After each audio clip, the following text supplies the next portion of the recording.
त्या दिवसापर्यंत बल्लूला आम्ही कुणीच पाहिलं नव्हतं. रोज भल्या पहाटे आपल्या दाराच्या फटीतून वृत्तपत्राची घडी सरकवणारा कोण असतो हे आपल्याला कुठे माहिती असतं.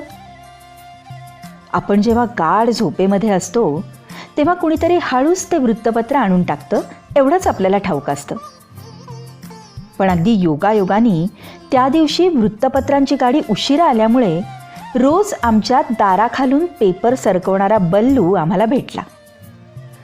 आम्ही सारे त्याची जशी काही वाटच पाहत होतो. ताजी बातमी वाचण्यासाठी प्रत्येकजणच उत्सुक असतो. त्या दिवशी आम्हीही पेपरची वाट पाहत होतो. तेवढ्यात बल्लू दारात टोकावला. 10-11 वर्षांचं वय, सावळा तजेलदार वर्ण, तरतरीत चेहरा आणि पाणीदार डोळे, चपळ हालचाली. पेपरची घडी त्यांनी दारातून आत टाकली, किंचित घुटमळला आणि म्हणाला, थोडं पाणी मिळेल का प्यायला? आम्ही चहा पित होतो. मी विचारलं, चहा पितोस?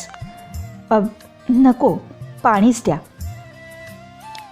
का कुणास ठाऊक, पण मला त्या मुलामध्ये काही वेगळेपणा दिसला. त्यांनी आत यावं, पाणी प्यावंच, पण आमच्याबरोबर थोडा चहाही घ्यावा असं मला वाटलं. मी त्याला पाणी दिलं. ते तो घटाघट प्याला. मग त्यांनी कपाळावरचा मानेवरचा घाम खिशातल्या रुमालाने टिपला आणि म्हणाला,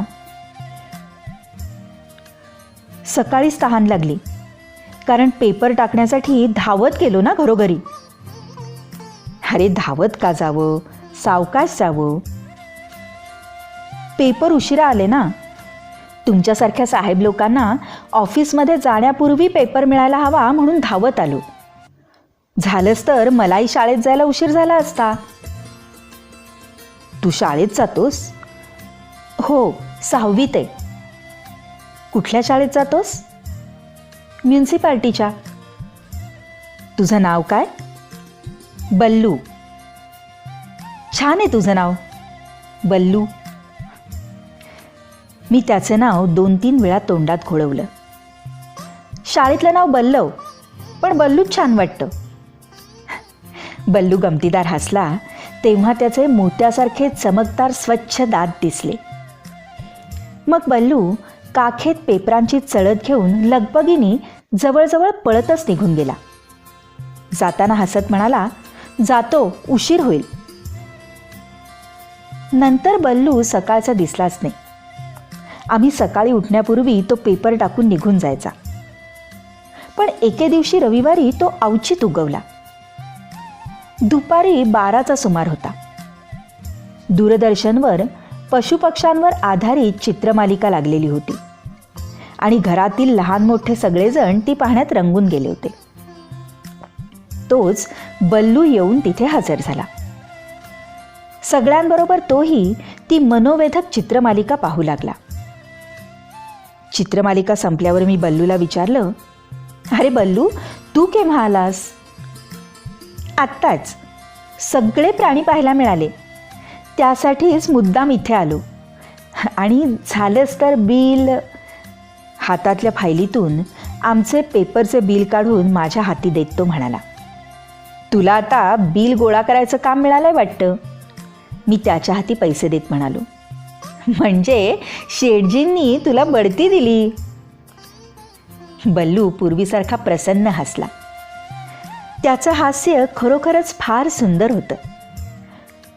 माझं गणित चांगलं आहे, मी हिशोब बिनचूक करतो, म्हणून शेठजींनी हे बिलाचं काम मला दिलंय.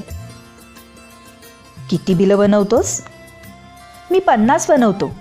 त्याशिवाय कॉलेजमध्ये शिकणारे आणखी विद्यार्थीही बिलं बनवत असतात. तुला पगार किती मिळतो बल्लू? 100 रुपये, तो आयटीनी म्हणाला. घरी कोण कोण आहेत तुझ्या? आई, वडील आणि 2 लहान भावंड.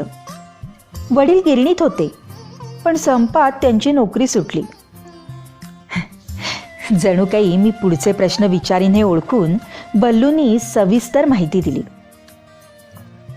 आमच्या घरापलीकडे असलेल्या झोपडपट्टीतल्या अनेक गरीब कुटुंबातील एका कुटुंबातला बल्लू होता. शाळेत जाऊन अभ्यास करत होता. शिकता शिकता मेहनत करून दरमहा 100 रुपयांचा हातभार घरच्या संसाराला लावत होता. बल्लूनी विचारलं, दर रविवारी मी यावेळेला तुमच्या घरी आलो तर चालेल? का रे? ही प्राण्यांची मालिका आहे ना, ती मला खूप आवडते. ती पाहण्यासाठी मी येईन. संपली की निघून जाईन. तुझ्या घराशेजारी कुणाचा TV नाहीये का? आमच्या वस्तीत एक दोघांकडे आहेत, पण ते दारं लावून घेतात. माझी आई कामाला जाते त्या शेठजींकडे तुमच्या TV सारखाच मोठा रंगीत TV आहे. तिथे एकदा मी आईबरोबर गेलो होतो, तर ते शेठजी आईला रागे भरले. म्हणाले, मोलकर्णीच्या मुलासाठी आम्ही TV लावत नाही. बोलता बोलता त्याला गहिवरून आलं. तो गप्प राहिला. ठीक आहे, तू दर रविवारी येत जा इथे TV पाहायला. बल्लूचा चेहरा खुलला. तो आनंदाने उड्या मारतच निघून गेला आणि पुढल्या रविवारी पशुपक्ष्यांवरील चित्रमालिका सुरू होण्यापूर्वी मिनिटभर आधी येऊन हजर झाला. त्या दिवशी कुत्र्यांविषयी माहितीपूर्ण घटनांच्या आधारे एक मनोरंजक कार्यक्रम दाखवला जाणार होता. TV बंद केल्यावर बल्लू जायला निघाला. जाण्यापूर्वी तो किंचित घुटमळला आणि त्यांनी हळूच मला विचारलं, तुम्ही लेखक आहात ना? बल्लूचा हा प्रश्न मला अनपेक्षित होता. मी त्याला उलट विचारलं, तुला कुणी सांगितलं? तुमच्या नावाची पाटी आहे ना दारावर. मी पेपर टाकायला पहिल्यांदा इथे आलो तेव्हाच ओळखलं होतं. आम्हाला 5वीला धडा होता तुमच्या मोतीचा. मला बल्लूचं अधिकच कौतुक वाटू लागलं. मी त्याला माझ्याजवळची गोष्टींची, चित्रांची काही पुस्तकं भेट म्हणून दिली. तो फारच खुश झाला. म्हणाला, मला गोष्टी वाचायला खूप आवडतं.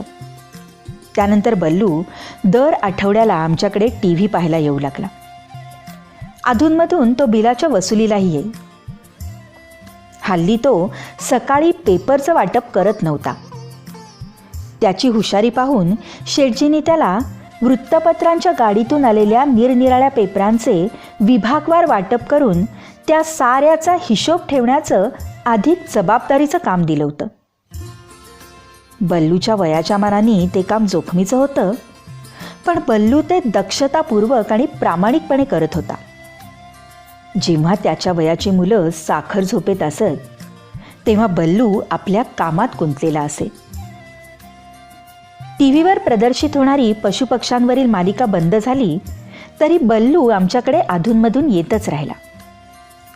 आमच्या घरातल्या सर्वांची त्याच्याशी एक प्रकारची जवळीक निर्माण झाली. एक दिवस मी लिहिलेलं एक पुस्तक घेऊन तो आला आणि म्हणाला, किती छान वाटतं हे पुस्तक वाचताना. तुमचं कोकण किती सुंदर असेल नाही? मी म्हणालो, अरे प्रत्येकाला आपला गाव सुंदर वाटतो. तुझाही गाव असेल ना कुठेतरी. कोकणात नसला तरी देशावर, मराठवाड्यात, विदर्भात कुठेतरी तुझ्या आईवडिलांचं खेडं असेलच. तू तिथं गेलास ना तर तोही मुलूक तुला सुंदरच वाटेल.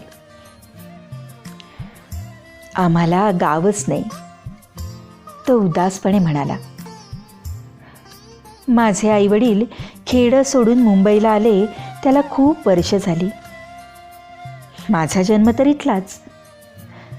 डोंगर, नदी, कुरणं, झाडंवेली, झाडांवर स्वच्छंद रमणारे पक्षी यापैकी मी काहीही कधी पाहिलेलंच नाहीये. मग थोडा वेळ थांबून एकदम तो म्हणाला, मला न्याल तुमच्या गावी? तुमच्या कौलारू घराच्या अंगणात रात्री पडणारं चांदणं मला पाहायचंय. मुंबईत ना आम्ही कधी पौर्णिमेचं चांदणं पाहिलेलंच नाही. बल्लू, मी तुला नेईन माझ्याबरोबर माझ्या कोकणातल्या गावी. तिथं तुला चांदणं पाहता येईल. चांदण्यात मनसोक्त बागडता येईल. खरंच? विश्वास न बसल्यासारखं त्यांनी मला विचारलं. मी म्हणालो, खरंच. बल्लूच्या डोळ्यात मी त्यावेळी पौर्णिमेचं चांदणच जणू पाहत होतो. त्यानंतर लवकरच आम्ही घर बदललं आणि दूरच्या उपनगरामध्ये राहायला गेलो. त्या गडबडीत बल्लूला भेटायचं राहूनच गेलं. तोही त्या मुदतीत का कुणास ठाऊक फिरकलाच नाही. बल्लूला दिलेलं वचन माझ्याकडून पूर्ण व्हायचा योगच नव्हता. त्यानंतर बरेच दिवस लोटले. बल्लूच्या आठवणी पुसट होत गेल्या. नवी जागा, नवा परिसर, नवी कामं, नवी माणसं. यात चिमुकल्या थेंबासारखा कधीतरी भेटलेला बल्लू हळूहळू हरवून गेला. असेच दिवस उलटत होते आणि एके दिवशी अचानक बल्लू पुन्हा भेटला. विद्यार्थ्यांसाठी एका मासिकाने लेखनाची स्पर्धा जाहीर केली होती. अनेक नामांकित शाळांतील विद्यार्थ्यांनी त्या स्पर्धेमध्ये भाग घेतला होता. निर्णय जाहीर झाला. त्या स्पर्धेतील विजेत्या बाललेखकांच्या पारितोषिक वितरणासाठी मला संयोजकांनी प्रमुख अतिथी म्हणून बोलावलं होतं. मी स्पर्धेचा निर्णय पाहिला. पहिलं पारितोषिक मिळवणाऱ्या विद्यार्थी लेखकाचं नाव होतं कुमार बल्लव कदम आणि त्याच्या लेखाचं शीर्षक होतं मला न भेटलेलं अंगणातील चांदणं. त्या निबंधावरून मी नजर फिरवली. बल्लवनी सुरेख अक्षरात लिहिलं होतं माझं एक चिमुकलं स्वप्न आहे. कोकणात किंवा कुठेही मुंबई बाहेरच्या खेड्यात आपलं एक छोटंसं कौलारू घरकुल असावं. त्याला टुमदार अंगण असावं आणि त्या अंगणात रात्री चंद्राचं शुभ्र शीतल चांदणं रांगत रांगत यावं आणि मी त्याला कडेवर उचलून धरावं. बक्षीस घेण्यासाठी बल्लू समोर आला. मघापासून त्याला पाहण्यासाठी मी आतुर झालं होतं. गेल्या 3-3.5 वर्षानंतर बल्लू किती वेगळा दिसत होता. अशक्त, उंच आणि हाडकुळा. बल्लूला त्याच्या चमकदार प्रसन्न हास्यामुळे आणि पाणीदार डोळ्यांमुळेच मी ओळखू शकलो होतो. बल्लूनी माझ्या हातून बक्षीस स्वीकारलं. मी त्याच्या पाठीवरून कौतुकाने हात फिरवला. त्यानं मला खाली वाकून नमस्कार केला आणि म्हणाला, सर, मला तुमचा पत्ता हवाय. मी माझ्या पत्त्याचं कार्ड त्याला दिलं आणि म्हणालो, भेटायला ये या पत्त्यावर. आपल्याला गावी चांदणं पाहायला जायचंय ना. पण बल्लू आलाच नाही. त्याऐवजी एके दिवशी त्याचं पत्र आलं. त्यांनी आपल्या सुरेख वळणदार अक्षरात लिहिलं होतं, प्रिय सर, तुम्ही मला वाचनाची गोडी लावलीत. त्यामुळे मला लिहायची हौस वाटू लागली. तुम्ही चांदणं दाखवायला गावी नेणार होता मला, ते मी विसरलो नव्हतो. त्याचीच गोष्ट लिहिली आणि पहिलं बक्षीस मिळवलं. खरं तर हे सारं तुमच्यामुळं. तुमचे किती आभार मानू. सर, मी 10वीच्या वर्गात आहे. पण मध्ये खूप घडामोडी घडल्या. माझे बाबा वारले. आई खूप आजारी असते. मी रात्रशाळेत शिकतो आणि दिवसा नोकरी करतो. आई, भावंड यांची सारी जबाबदारी आता माझ्यावरच आहे. तेव्हा मला तुमच्याबरोबर गावी येता येणं शक्यच नाही. कधीच शक्य नाही. सर, काही लोकांच्या आयुष्यात ना त्यांना उन्हातूनच चालावं लागतं. चांदणं त्यांना भेटतच नाही. तसंच माझं झालं असेल का? पण तुम्ही मला मायेनी, आपुलकीनी म्हणजेच माणुसकीनी वागवलं. त्यातच चांदण्याचा एक कवडसा मला भेटला. तो पुरेसा आहे मला.